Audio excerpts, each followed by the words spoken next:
Greetings, friends. Operational situation at the front on the 4th of May. Let's start with the Seversky direction, where we have active hostilities in the area of Bogdanovka, Luhansk region. Bologorovka, or rather Luhansk region. It means that the enemy east of the settlement has become more active. It can even be said that not only the east and northeast are trying to get as close as possible to the settlement. So far, we are stating everything within the gray zone, but it means that we have observed some activity with you, then positivity. Now activity again, and it is worth noting that just in the near future. Given that the main task of the Russian command in the near future is to shift our forces as much as possible from the Chasiver direction to the neighboring one, that is, reserves or rather to use.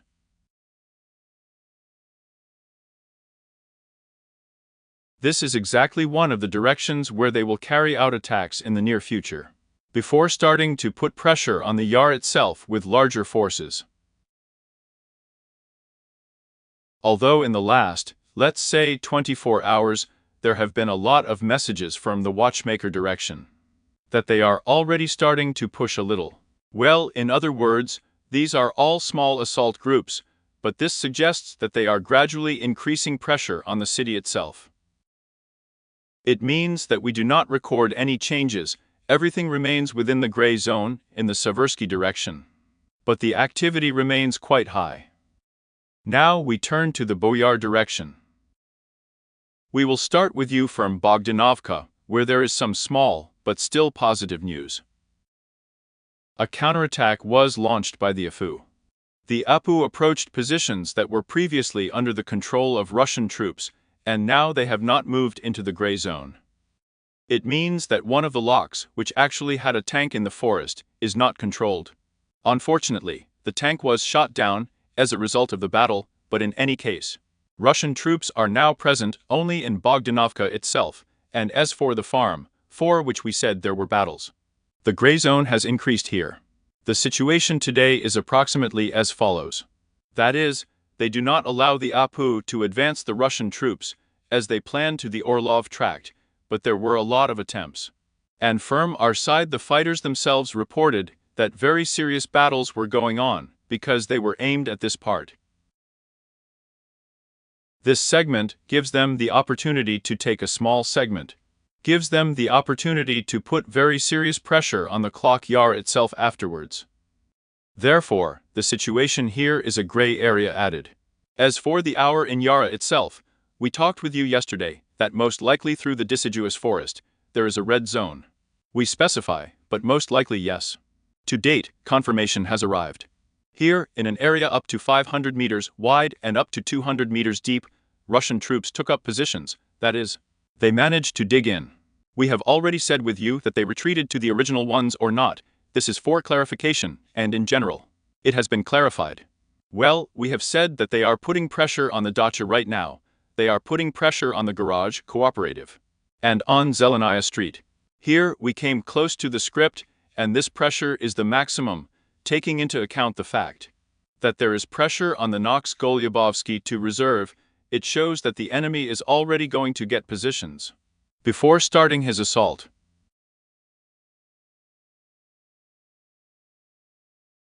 For him, both the Canal District and the Reserve and the Orlov Tract are extremely important in order to launch that very offensive.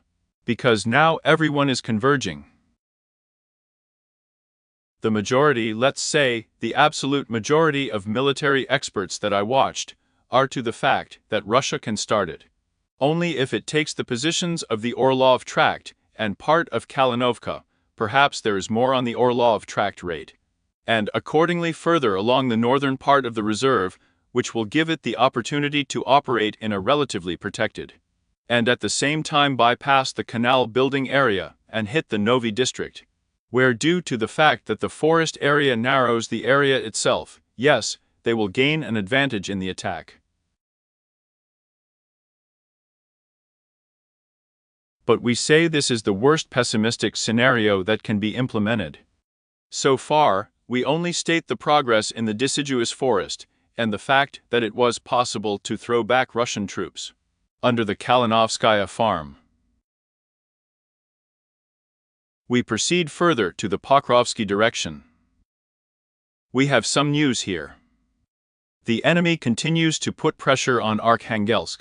Yesterday, footage was published after my broadcast of the release of the Apu, part of the Apu group from the settlement. This is the first moment.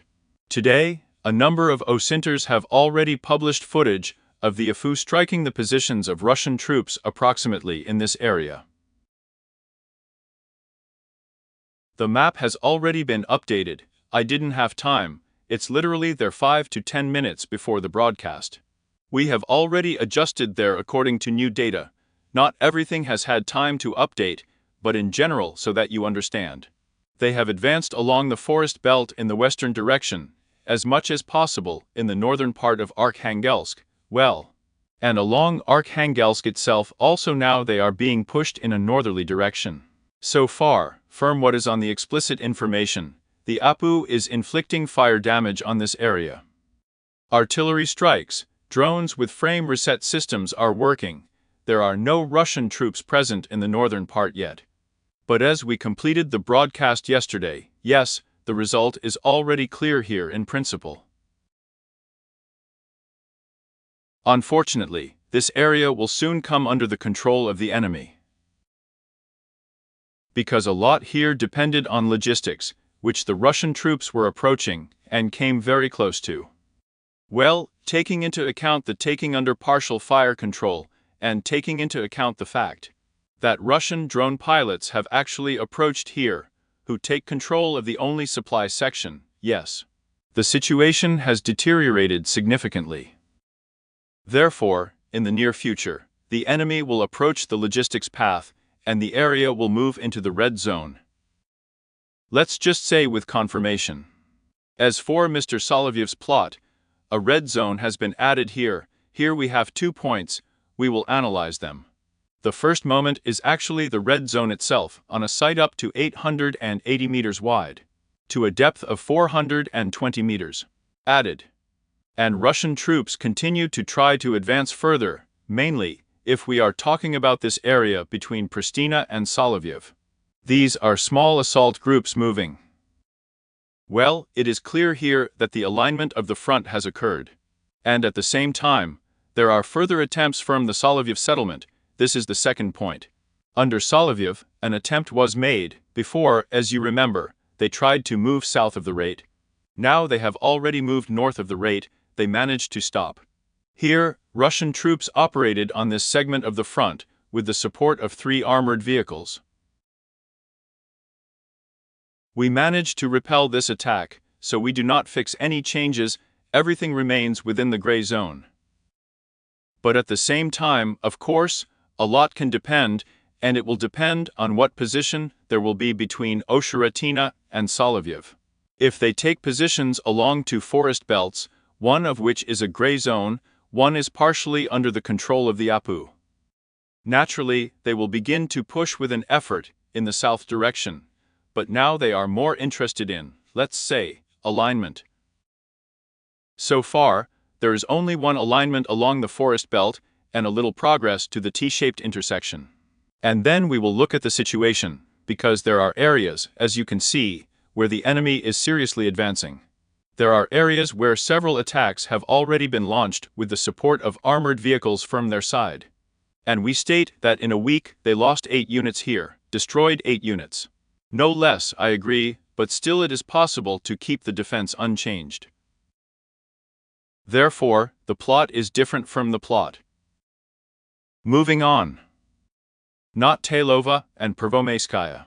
According to Tailov, there is information that the enemy is further advancing about 200 meters in depth, has advanced to the T-shaped intersection of the street without Karavani, and similarly with Chkalov Street, a shaped intersection. That is, so far it operates within the gray zone, in a westerly direction, but here it does not slow down the pace, either in the locality itself. Although not only the barrel artillery is also working on the part of the Apu, but the drains are working quite effectively. But the enemy is also moving a little bit at the expense of just the same building, pulling up the upper wedge of his drone guides, which naturally allows him to have these advances against the background of the advantage in the personnel of technical aviation. Artillery barrel reactive. So far, we are stating the situation within the gray zone up to 200 meters deep. We do not mark the red zone because it is unknown whether they will be able to gain a foothold. This is like in the case of Bogdanovka in the Chaz direction, where the AFU footage was published. Although the Russian side stated that they control the Kalinovskaya farm, but we talked to you about the farm, they do not control exactly. And the support under the farm also went into the gray zone. Therefore, periodically, as it was at the very beginning, some infantry reached, but this does not mean that there is a red zone. The Russian troops failed to gain a foothold. Therefore, in the case of Nontiles, we have this area under refinement. On Pervomaysky, they continue to put pressure on small assault groups, still on the territory of abandoned orchards. Still in the direction of the support, along the road leading to Netailova, which means that a big bet is being made on this area. We do not record any visual changes so far based on the information that is available. Well, according to reports from the field,